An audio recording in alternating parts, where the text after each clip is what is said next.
Hey guys, what's up? This is Andrew for tradingsenses.com. In this video, I want to talk about the DXY, which is the dollar index. Let's get into it.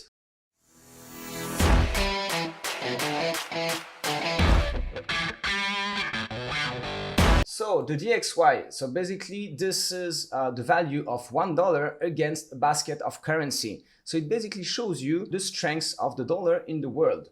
So it's the first time I do an analysis on this currency.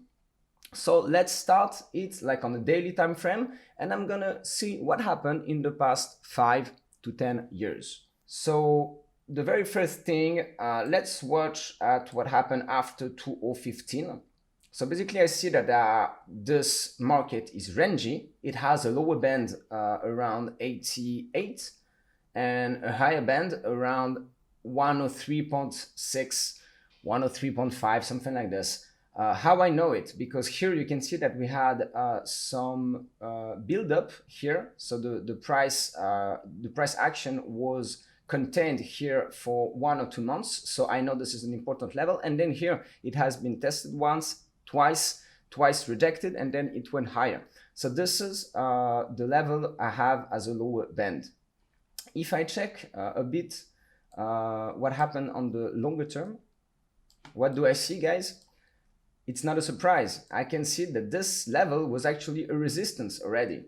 You can see here that it has been tested in 2008, 2009, and 2010, 1, 2, 3 times. And then here it got broken, retested, we go higher. We retest, we go higher. All right. So this is basic technical analysis about horizontal trend line. All right. Now I am trading in this area for the past 5 years, and there is something very interesting to see, guys. So we are right now in a descending wedge pattern for the past 6 to 8 months. All right. And what happened 3 years ago?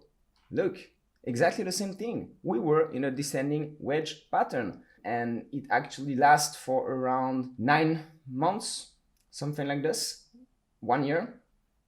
And before it got broken on the upside, we had what we call a build-up here. So it's basically investors that are buying the dip and that are just building, so you have here a lot of selling pressure, but you can see that here some bulls are coming up in the game, and they basically are covering the flows that are sent by the bears.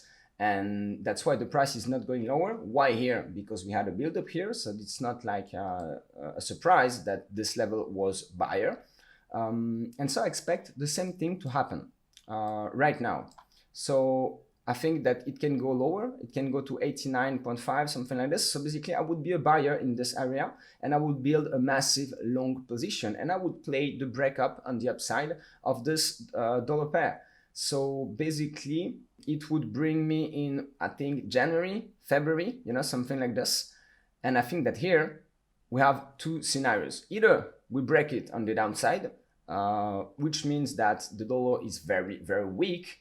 But when I look at this move, this is something that wants to break on the upside for me. So I think there is still some downside, but I'm bullish in the middle term on this dollar index. And guys, for those who have watched the video I did yesterday on the S&P 500, where I basically explained that 3750 is the target of my fifth wave of the recovery that we had since March, and that it would probably be reached around Jan or Feb. And here, guys, what do you see? It's independent analysis, but they converge to the same idea. They give you the same signal. They tell you that if there is a rush on the dollar in Jan or Feb, we're going to break it on the upside very strongly, as we did here. Guys, history repeats itself, and this is why technical analysis is actually working. It's because same causes will give you the same consequences. And even if it was a few years ago, people may have forgot, but they're going to behave the same way if the same things happen. It's going to be different people, but the mass psychology effect makes that the result is going to be the same. And the result might be a rush for the dollar. If there is a rush for the dollar, guys, what is happening on the equity market? basically it's gonna be sold massively, and this is gonna be the correction of the move up that we had since March. and that could go as low as maybe 3,000, 3,200 on the S&P 500. I don't know yet, but definitely it means that things are shifting and that the markets are gonna start to be shaky, even maybe bloody. All right, so this is a leading indicator. I always keep an eye on the DXY because it tells you first, the flows on the Forex market are leading. They give you some information about what people do, what people need to do. For example, a rush for the dollar means insecurity, means people are not sure they're going to be able to pay back the debts in dollars. So they buy some dollar to feel safe, to be able to pay back the debt. So that's it for me. I hope you guys enjoyed this video. I hope I managed to make myself clear to show you like how the dollar index is actually linked to the equity and why it is very important to always keep an eye on this pair. And if you did, please hit the like button and the subscribe button so you're going to be the first to know when I upload anything new. And stay close to shore. I see you guys.